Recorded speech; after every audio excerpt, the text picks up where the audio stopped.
Ukraine पर हमले को लेकर रशिया के राष्ट्रपति व्लादिमीर पुतिन को वॉर क्रिमिनल ठहराया जा रहा है। रशिया ने यूक्रेन पर अपना हमला जारी रखा है, जिसके चलते हजारों मौतें हो रही हैं। यूक्रेन के राष्ट्रपति व्लादिमीर ज़ेलेंस्की ने कहा कि वो सभी लोग जो हमारे देश में घुसे, वो सभी लोग जिन्होंने वो आदेश दिए, सभी सैनिक जो गोलियां चला रहे थे, वो सभी युद्ध अपराधी हैं।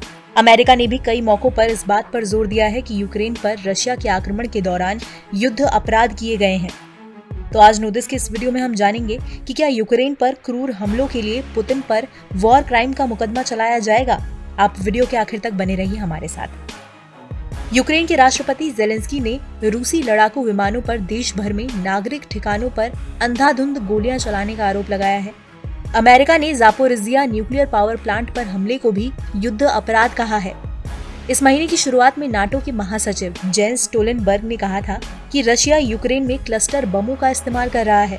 मानवाधिकार संगठनों ने नागरिकों को नुकसान पहुंचाने के जोखिम के चलते क्लस्टर बमों के उपयोग की लंबे समय से निंदा की है। इसके अलावा रशिया पर मारियोपोल में एक अस्पताल पर हमला करने का भी आरोप लगाया गया है। रशिया के राष्ट्रपति व्लादिमीर पुतिन पर मुकदमा चलाने की बढ़ती मांग के बीच इस महीने की शुरुआत में इंटरनेशनल क्रिमिनल कोर्ट यानी ICC ने यूक्रेन पर रशिया के आक्रमण के बाद किए गए कथित युद्ध अपराधों की जांच शुरू कर दी है। पुतिन के नाम पर अत्याचारों की लंबी फहरिस्त है और इसकी शुरुआत यूक्रेन पर हमले से नहीं बल्कि कई साल पहले हो चुकी है।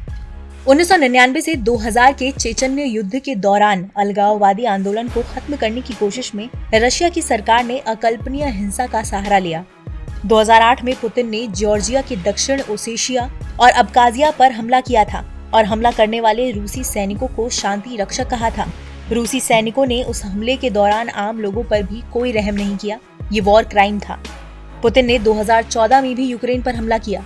उसने क्रीमिया पर कब्जा किया और लुहांस्क और दोनेत्स्क में संघर्ष की शुरुआत की, जिसमें अब तक करीब 14,000 लोग अपनी जान गंवा चुके हैं।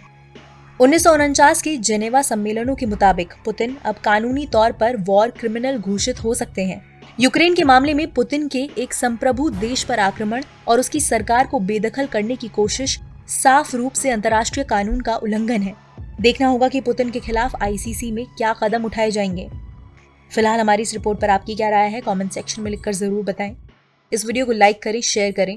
देश और दुनिया की तमाम मुश्किल खबरों को आसान भाषा में समझने के लिए सब्सक्राइब करना ना भूलें हमारा डिजिटल चैनल नो दिस।